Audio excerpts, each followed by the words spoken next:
आज का हमारा टॉपिक है मार्केंशिया। ये हमारा थोड़ा इंट्रो है। मार्केंशिया का डिवीज़न है Bryophyta, class Hepaticopsida, order Marchantiales, family Marchantiaceae, genus Marchantia. जो मार्केंशिया वो डायोशियस है, मतलब मेल और फीमेल सेक्स ऑर्गन अलग अलग प्रेजेंट है। Prostrate, dorsiventral and thalloid body, मतलब दोनों differentiate to root, stem and leaf. फिर उसके बाद बता रखा है कि जो मार्केंशिया होता है ये कहाँ ग्रो करेगा, मोइस्ट, कूल और शेडी प्लेस में ग्रो करेगा। अराउंड वर्ल्ड 65 स्पीशीज़ इसकी डेवलप है, डिस्कवर्ड आई मीन, और 11 स्पीशीज़ इंडिया में है। फिर गैमेटोफाइट की बात करते हैं। गैमेटोफाइट जो होता है ना, यहाँ डोमिनेंट फेज है, हैप्लॉइड। फिर एक्सटर्नल मॉर्फोलॉजी में डोर्सल और वेंट्रल सरफेस होते हैं। डोर्सल सरफेस में क्या होता है, मिडरिब होती है, एपिकल नोच होती है, एयर चैम्बर्स होते हैं और गैमा कप्स होते हैं। तो इसके बारे में हम थोड़ा थोड़ा बताएंगे यहाँ पर। थैलस लोब्स जो है ना वो आपस में डिवाइड है by the dorsal by the broad thick central midrib which deepens at apex to form apical notch। जो सरफेस ऑफ थैलस है वो रोम्बोइडल टू पॉलीगोनल एरिया कैरी करता है, इसका नाम एरियोल्स है, इसी को हम एयर चैम्बर बोलेंगे। थैली contain the cup like structure, उसको बोलेंगे हम गैमा कप्स, जिसके अलॉन्ग मिड्रिब होगी। और फिर गैमा कप्स के अंदर गैमी होती हैं, ठीक है। तो gemma cups enclose green multi cellular bodies हम गैमा लेंगे और ये सेक्सुअल रिप्रोडक्शन में हेल्प करेगा। एंड 3D और 4R की गोनोफोर भी डोर्सल सरफेस पर अटैच होते हैं। फिर हमारा वेंट्रल सरफेस में एक है स्केल्स और एक है राइजोइड्स। स्केल्स दो टाइप के हैं, लिग्यूलेटेड और पेंडिकुलर। राइजोइड है स्मूथ एंड ट्यूबरकुलेटेड। फिर फर्स्ट है यहाँ पर स्मूथ थ्रेड लाइक होंगे, थिक वॉल्ड होंगे। लिविंग सेल में प्रोटोप्लाज्म आ गया, फर्स्ट फॉर्म स्ट्रक्चर है ये on the germination of spore. Arise beneath the scales, और इसका फंक्शन क्या है, थैलस से अटैच रहेगा। ये थैलस को फिक्स करेगा to attach with the substratum, absorb water and minerals. फिर tuberculated elongated tubular thin mould है, प्रोमिनेंट पैग लाइक ग्रोथ को कहेंगे यहाँ पर ट्यूबरकल। लिविंग होंगे यंग स्टेट में और मैच्योरिटी पे डेड हो जाएंगे।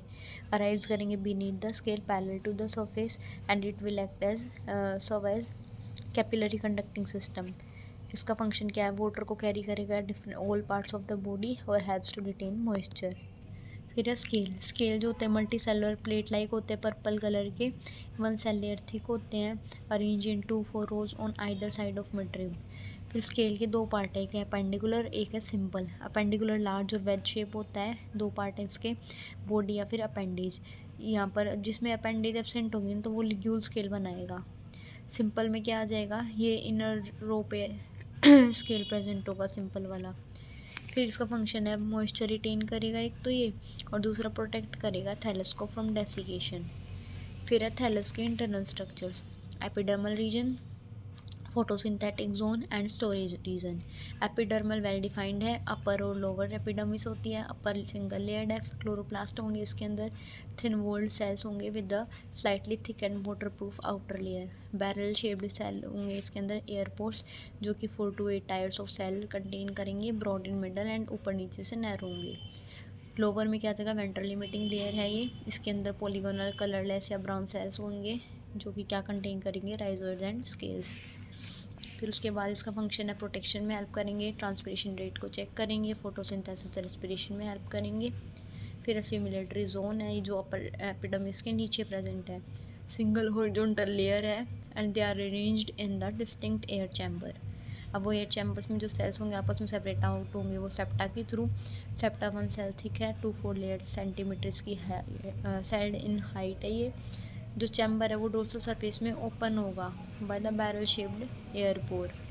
फिर वो जो हर एक चैम्बर होगा ना वो क्या राइज करेगा, numerous short simple branch filament जिसका नाम है एसिमिलेटरी या फिर फोटोसिंथेटिक फिलामेंट।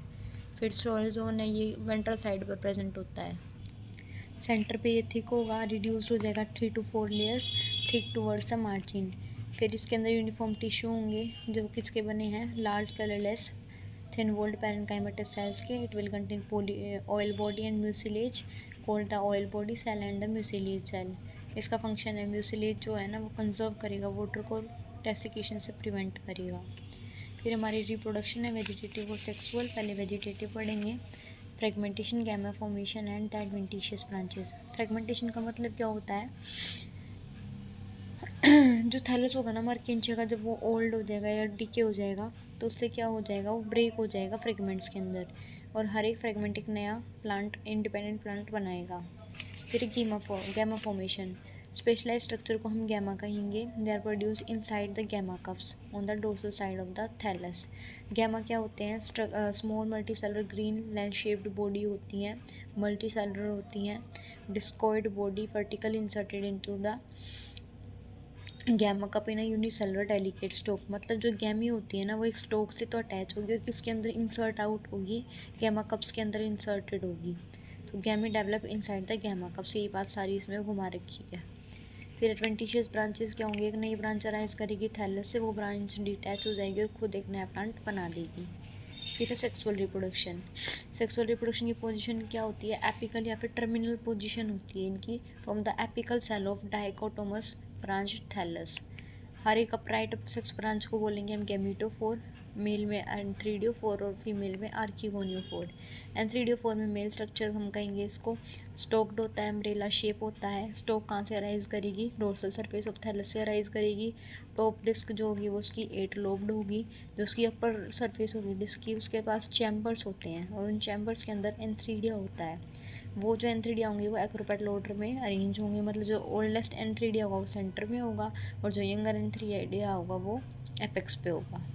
उसके बाद एंथ्रीडियम है, फीमेल सेक्स ऑर्गन बोलेंगे हम इसको, sorry female male sex organ है ये। ग्लोबुलर स्मॉल ओवल स्ट्रक्चर है लोकेटेड इनसाइड द चैम्बर, उस चैम्बर का नाम एंथ्रीडियोफोर है। It will born on the small short multicellular stalk. दो मेन पार्ट होते हैं एंथ्रीडियम के, जैकेट लेयर और एंट्रोसाइट। जैकेट लेयर बाहर वाली लेयर है, स्टेराइल लेयर है, वन सेल थिक है, प्रोटेक्ट करेगी इनर सेल मास को। एंड्रोसाइट के अंदर इनर मास सेल होंगे और ये सेल को ट्रांसफॉर्म कर देंगे हर एक सेल को स्पर्म में, मतलब जो एंड्रोसाइट है वो ट्रांसफ़र हो रहा है स्पर्म में। स्पर्म का ही नाम एंथ्रोजोइड है, जो बाईफ्लैजुलेट होता है। फिर हम इसकी डीआइसेंस की बात करेंगे। पहले ये एंथ्रीडियम में चोर हो जाएगा, मतलब पूरा डेवलप हो जाएगा, जो उसके एंड्रोसाइट्स थे वो स्पर्म के अंदर कन्वर्ट हो जाएंगे। उसके बाद एब्जॉर्प्शन होगा, मतलब वो पानी एंटर करेगा एंथ्रीडियल चैम्बर के अंदर। पानी क्योंकि फर्टिलाइजेशन के लिए बहुत ही मैंडेटरी होता है, तो पानी जो है वो एंटर कर गया एंथ्रीडियल चैम्बर के अंदर, तो उससे क्या हो जाएगा, स्वेलिंग और प्रेशर क्रिएट होगा, मतलब सेल्स स्वेलअप हो जाएगा पानी एब्जॉर्ब करने से और वहाँ पर एक ट्रिगर प्रेशर क्रिएट हो जाएगा। फिर जैकेट लेयर रप्चर करेगी, फट जाएगी जैकेट लेयर और उससे क्या हो जाएगा, एंथ्रोजोइड बाहर आ जाएंगे। फिर है आर्किगोनियोफोर, फीमेल रिप्रोडक्टिव स्ट्रक्चर कहेंगे हम इसको। स्पेशलाइज स्टॉक स्ट्रक्चर है जिसके अंदर आर्किगोनिया है, ये भी डोर्सल सरफेस ऑफ थैलस से अराइज करेगा, अम्ब्रेला शेप होता है, ये भी लॉन्ग स्टॉक है, इसके पास 8 लोब डिस्क है, लेकिन यहाँ पर जो लोब्स है ना वो डाउनवर्डली हैंग करेंगे जब वो मैच्योर हो जाएंगे। एक्रोपेटलोडर में ये भी अरेंज होते हैं। फिर आर्किगोनिया, आर्किगोनिया जो होता है ना ये लोअर सरफेस ऑफ डिस्क पे प्रेजेंट होता है। हर एक आर्किगोनिया जो होता है वो फ्लास शेप्ड होता है और उसके बाद दो चीज़ होती है, नेक और वेंटर। नेक लॉन्ग नैरो पार्ट होता है और वेंटर स्वोलन बेसल पार्ट होता है, जिसके 2 पार्ट्स हैं, एग और neck cell, venter canal cell sorry. फिर हम नेक के बारे में पढ़ेंगे पहले। नेक जो हमारा लॉन्ग नैरो पार्ट होगा, made of several vertical rows of cell, और नेक के अंदर नेक कैनाल सेल होंगे। ऐसे ही वेंटर है, वेंटर के अंदर एग सेल और वेंटर कैनाल सेल है, स्वोलन बेसल पार्ट है।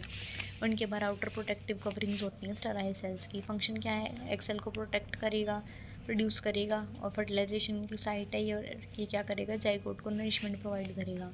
एक यहाँ पर इसके अलावा कवर सेल भी होता है जो एपिकल पार्ट ऑफ नेक पर प्रेजेंट होता है। फिर बाद में मैच्योरिटी आएगी तब neck canal cell, venter canal cell disintegrate हो जाएंगे, म्यूसिलेज मतलब चिपचिपा सब्सटेंस कुछ बना लेंगे ये, जो पानी को एब्सॉर्ब करेगा और फिर फर्दर क्या हो जाएगा, एक पैसेज क्रिएट कर जाएगा ताकि स्पर्म एग तक पहुँच सके। फिर फर्टिलाइजेशन हो जाएगी, जो पानी होगा, नेक कैनाल सेल डिसइंटीग्रेट हो गई, पैसेज बन गया, मेल और फीमेल गैमेट आपस में फ्यूज़ कर जाएंगे, जाइगोट बना देंगे। फिर स्पोरोफाइट डिप्लॉइड, तो सबसे पहले जाइगोट बनेगा यहाँ पर स्ट्रक्चर, और ये क्या है, न्यूट्रिशनली डिपेंडेंट है गैमेटोफाइट पे, इसी को हम स्पोरोगोनियम बोलेंगे। ये डिवाइड करेगा, स्पोर्स बनाएगा, होमोस्पोरस, मियोसिस होने के बाद 4 स्पोर बनेंगे, 2 मेल थैलाई की तरह एक्ट करेंगे और 2 फीमेल थैलाई की तरह एक्ट करेंगे। Sporogonium first structure of saprophytic phase है, फॉर्म्ड आफ्टर फर्टिलाइजेशन। यहाँ पर क्या होगी, जो वेंटर की वॉल होगी वो कैलेप्ट्रा फॉर्म करेगी, जिसका फंक्शन प्रोटेक्शन का है टू द डेवलपिंग स्पोरोगोनियम। फिर इमेच्योर स्पोरोगोनियम के 3 पार्ट है, fruit, seta and capsule. First foot है, फूट बेसल स्वोलन पार्ट होगा, embedded in the gametophyte, act as absorbing organ, anchorage और एब्जॉर्प्शन का इसका काम होता है। इसके अंदर पैरेन्काइमेटस टिश्यू होते हैं। फिर सीटा सिलेंडर इलोंगेटेड स्टोक है, ये कैप्सूल को ऊपर की तरफ पुश कर देता है मेच्योरिटी पे। हैव्स इन स्पोर डिस्पर्जल और क्या कहते हैं इसको, शॉर्ट लिव्ड और डेलिकेट है ये। फिर हमारा capsule, capsule terminal rounded structure है, most important part of sporogonium है और स्पोर फॉर्मेशन के लिए रिस्पॉन्सिबल है। इसके इंटरनल स्ट्रक्चर बताएं अगर कैप्सूल के अंदर, तो वो होता है स्पोर मदर सेल और इलेटर्स। स्पोर मदर सेल को स्पोरोसाइट बोलेंगे, इट विल अंडरगो मियोसिस और फॉर्म स्पोर्स। इलेटर्स जो होते हैं वो लॉन्ग स्टेराइल सेल होंगे, इसकी स्पाइरल थिकनिंग होंगी, हाइग्रोस्कोपिक होंगी, मतलब ये मॉइस्चर के लिए रिस्पॉन्ड करते हैं। हैव्स इन स्पोर डिस्पर्सल। फिर इसका डीआइसेंस कैसे होगा, पानी अब्जॉर्ब किया तो इलेटर्स डेवलप हो गए, प्रेशर एक्सर्ट होगा, जिससे डीआइसेंस वॉल फॉर्मेशन हो गया, स्पोर्स बाहर आ जाएंगे, जर्मिनेट करेंगे और सबसे पहले स्पोर राइजोइड बनेगा। कवरिंग लेयर के बारे में बता रखा, दो है, कैलेप्टर और पेरिकीटियम। कैलेप्टर प्रोटेक्शन के पेरिकीटियम देगा और कैलेप्टर है derived from the archegonial wall. Germination, spore remain viable, 1 साल तक वाइबल रहेगा, जब तक सूटेबल स्टेटम नहीं आता। जब सूटेबल सबस्टेटम आ जाएगा तो वो स्पोर पानी में मिक्स हो जाएगा, साइज बड़ा हो जाएगा, प्रेशर एक्सर्ट करेगा, आउटर वोइन जो एक्साइन है वो रप्चर करेगी, इनर वोलेंटाइन जर्म ट्यूब बना लेगी, फिर प्रोटोनियमा बनेगा, फिर राइजोइड्स बनेंगे और फिर एक दोबारा से यंग गेमेटोफाइट बॉडी बन जाएगी। ये हमारी लाइफ साइकिल है, ऑल्ट्रेशन ऑफ जनरेशन शो कर रही है ये, क्योंकि स्पोरोफाइट और गैमेटोफाइट दोनों यहाँ पर प्रेजेंट है। स्पोरोफाइट जो है वो डिप्लॉयड है और इंडिपेंडेंट नहीं है, इसलिए हम इसको हिटोमॉर्फिक भी बोल रहे हैं। फिर ये हमारी वेजिटेटिव रिप्रोडक्शन बता रखी है, गैमेटोफाइट से फ्रेगमेंटेशन, एडवेंटिशियस ब्रांच और गैमा। फिर यहाँ पर ये सेक्सुअल रिप्रोडक्शन है। आर्किगोनिया एंथ्रीडिया थे, इसने एग बनाए, इसने एंथ्रीजोइड रिलीज़ करे, फिर फर्टिलाइजेशन हुई, जाइगोट बना, sporophytic capsule, spore mother cell, meiosis, spores बनेंगे, फिर से दोबारा गैमेटोफाइट, ये हैप्लॉइड और ये डिप्लॉइड।